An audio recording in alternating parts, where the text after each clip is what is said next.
Hi everyone, welcome to Rahul official 00। তো আমার YouTube চ্যানেলে তোমাদের সকলকে স্বাগত জানাচ্ছি। তো আশা করছি তোমরা সবাই ভালো আছো এবং সুস্থ আছো, এবং এই ভিডিওটা দেখার পর তোমরা আরও ভালো থাকবে এবং আরও সুস্থ থাকবে।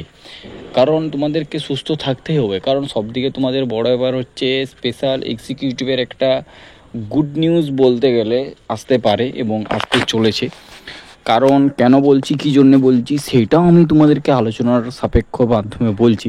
কারণ দেখো, সবদিকে বড় ব্যাপার হচ্ছে তোমাদের যে স্পেশাল এক্সিকিউটিভটা রয়েছে সেটা মোটামুটিভাবে তোমাদের অনেক দিন হয়ে গেছে, এবং সেটা অ্যাপ্লিকেশান ক্লোজিং ডেট তোমাদের মোটামুটিভাবে অনেক দিন ওপেনিং হয়েছিল তোমাদের 23/3/11/2022, এবং সেটা তোমাদের ক্লোজিং হয়ে গেছে 13/11/2022। এরকম তোমাদের অ্যাপ্লিকেশানটা কমপ্লিট করে দিয়েছিলো, এবং সেটা তোমাদের অনলাইনে তোমরা আবেদন করেছিলে, এবং সেটা তোমাদের যে এজ লিমিট ছিল সেটা হচ্ছে তোমাদের 21 থেকে 45 বছর বয়স পর্যন্ত, এবং কোয়ালিফিকেশান রিকোয়ার্ড মাট্রিকুলেশন অর্থাৎ মাধ্যমিক পাস রাখা হয়েছিল, 8 পাসেও তোমরা আবেদন করতে পারছিলে।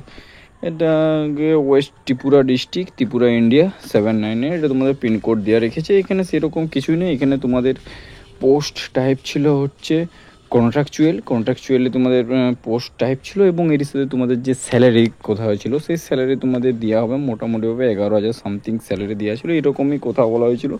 এবং এখানে তোমাদের এজ রিল্যাক্সেশন এসসি এবং এসটি, শিডিউল কাস্ট এবং শিডিউল ট্রাইবেলের ক্ষেত্রে তোমাদের এজ রিল্যাক্সেশন রয়েছিল। এবং organization type non education inclusion, তোমার এডুকেশন বলতে গেলে সেরকম কিছু হাই কিছু ছিল না, নর্মালি তোমরা সবাই আবেদন করেছিলে।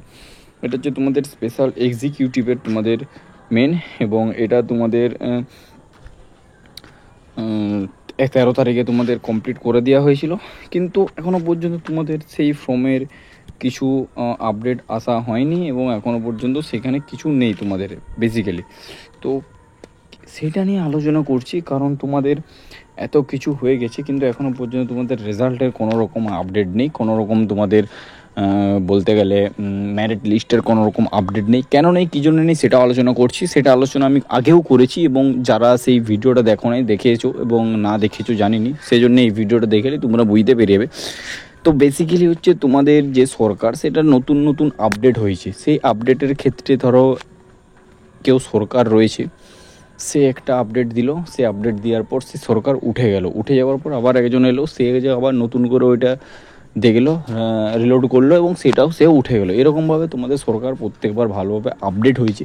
সেই আপডেটে কী হয়েছে, সেই আপডেটে সেই তোমাদের স্পেশাল এক্সিকিউটিভটা নিত্য নতুনভাবে তোমাদের সেই স্পেশাল এক্সিকিউটিভটাকে এদিক ওদিক করা হয়েছে।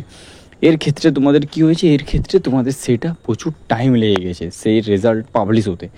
সেই টাইম লাগার কারণে তোমাদের কি হয়েছে না, যারা যারা মধ্যবিত্ত ফ্যামিলি, গরিব ফ্যামিলিতে বিলং করছো, তাদের আর সেই ধৈর্য ধরছে না, সেই ধৈর্য আর তাদের রাখতে পারছে না। কারণ সবদিকে বড় হচ্ছে, সে একটা ভ্যাকেন্সির জন্য কতদিন অপেক্ষা করবে বা কী জন্য অপেক্ষা করবে একটা ভ্যাকেন্সির জন্য, সেজন্য সে ধৈর্য হারিয়ে ফেলছে। সেই নিয়ে সে তারা সবাই মিলে এক সংগঠন হয়ে পড়ে একটা ডেপুটেশনে জমা দিল। ডেপুটেশনে সেরকম কিছু আপডেট আসেনি। ডেপুটেশনে জমা দেওয়ার পর তার কিছুদিন পর আমাদের মানিক শাহ তিনি নিজে বললেন যে ঠিক আছে, আমি দেখছি কি করা যায়, এক্সিকিউটিভ রেজাল্ট দেখা যাক কী হয়। সে ডেপুটেশনে এরকম একটা কথা বললো, এবং বলার পর সে একটা ডেট মেনশন করলো, কিন্তু সেই ডেটে রেজাল্ট দিল না।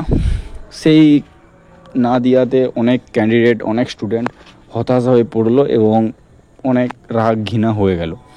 এবং আরও একটা ডেপুটেশন তারা জমা দিল। আবার ডেপুটেশন জমা দেওয়ার পর আরও একবার মঞ্চে এসে পর সে এক্সিকিউটিভ নিয়ে নানা রকম কিছু বলা হলো, এবং নানা রকম অনেক আপডেট নিয়ে কথা বলা হলো, কিন্তু সেটাতেও কিছু কাজ হলো না।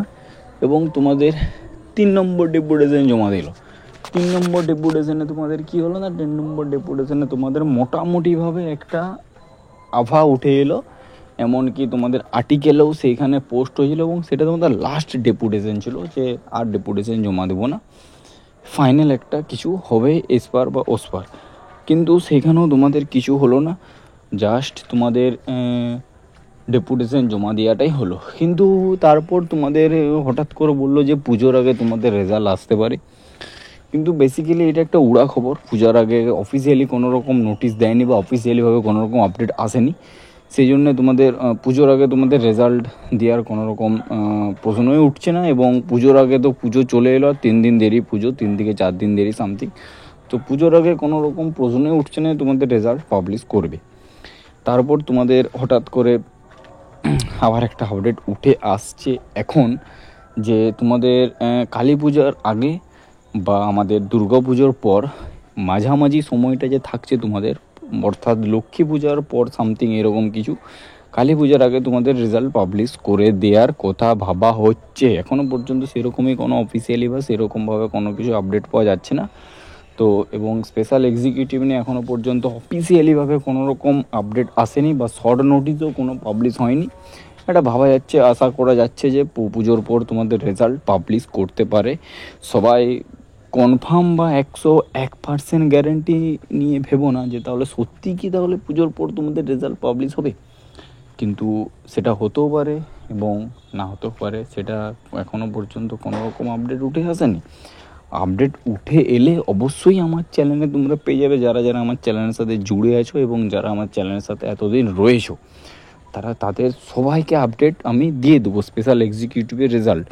কিন্তু এখনও পর্যন্ত সেরকমভাবে অফিসিয়ালি বা আনঅফিসিয়ালি বা শর্ট নোটিশ কোনো কিছু পাবলিশ হয়নি। তো এটাও একটা মানে বেসিক্যালি একটা খবর উঠে এসেছে যে তোমাদের আশা করছি লক্ষ্মী পূজার পর বা কালী পূজার আগে তোমাদের সামথিং ওই মাঝামাঝি সময়ে কিছু একটা সময় তোমাদের রেজাল্ট পাবলিশ হতে পারে। কারণ দেখো, পুজো পেরিয়ে গেল, পুজো পেরিয়ে যায়নি মোটামুটিভাবে, আর কিছুদিন আর কয়েকটা দিনেই আছে তোমাদের পুজো পেরিয়ে যেতে। সেটা দেখতে দেখতে তোমাদের পুজো পেরিয়ে যাবে এবং তোমাদের আর কোনো কিছু আশা করছি বাধা নেই বা কোনো কিছু আটকানো নেই তোমাদের এক্সিকিউটিভ রেজাল্ট নিয়ে। কারণ সব প্রসেস মোটামুটিভাবে কমপ্লিট হয়ে গেছে এবং এখনও কোনো প্রসেস পেন্ডিং নেই। তো সেই জন্য ভাবা যাচ্ছিলো যে পুজোর আগে তোমাদের রেজাল্ট দিতে পারে, কিন্তু সেটা হয়ে উঠলো না বা হয়ে ওঠেনি পুজোর আগে রেজাল্ট দেওয়া।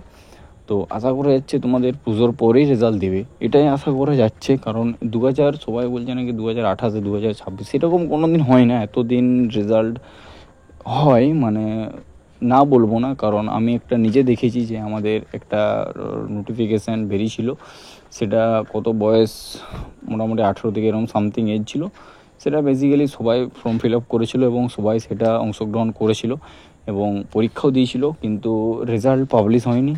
সবাই ভেবে নিয়েছিল যে ঠিক আছে আমরা তো পাস করবো, আমাদের মোটামুটি নাম্বার রয়েছে। যারা এখন স্পেশাল এক্সিকিউটিভ নিয়ে যারা ভাবছে যে আমি পাস করবো, আমি এভারেজে নাম্বার আছে, আমার কোনো প্রবলেম, কিন্তু ওইটাও সেম ছিল, ওইটাও সবাই ভেবেছিল যে পেয়ে যাব, কিন্তু রেজাল্ট পাবলিশ করেনি। প্রায় 12-15 বছর পর, 15 থেকে 20 বছর পর রেজাল্টটা পাবলিশ করছে। যখন কি যে কিছু কিছু ছেলে তারা প্রাপ্তবয়স্ক হয়ে গেছে, এবার কিছু কিছু ছেলে বিয়ে করেছে, নিজের সংসার করে নিচ্ছে, তারপর রেজাল্ট আসছে এবং অ্যাপয়েন্টমেন্ট লেটারটাও বাড়িতে এসেছে। সেই জন্যে বলছি, সরকারের জিনিস কোনো দিন মার যায় না বা সরকারের জিনিস কোনো দিন কোনো কিছু হয় না। তোমরা যে প্রসেস অনুযায়ী করেছো, যে প্রসেস অনুযায়ী তোমরা ফর্ম ফিল আপ করেছো, যেভাবে তোমরা পরীক্ষা দিয়েছো, সব A to Z সরকারের এখানে সব কিছু আছে। সরকার চাইলে এখনই দিয়ে দিতে পারে, আবার সরকার চাইলে এখন না দিতেও পারে। তাই যাই হোক, তোমরা এখন ওয়েট করো এবং খুব শিগগিরই তোমাদের রেজাল্ট পাবলিশ হবে, অপেক্ষা করো, ভালো খবর আসবে। যাই হোক, ভিডিওটা এখানে এন্ড করছি, দেখা হচ্ছে নতুন ভিডিওতে। ভালো খবরের জন্য অপেক্ষা করো। টাটা, জয় হিন্দ, জয় ভারত, ভালো থেকো এবং সুস্থ থেকো।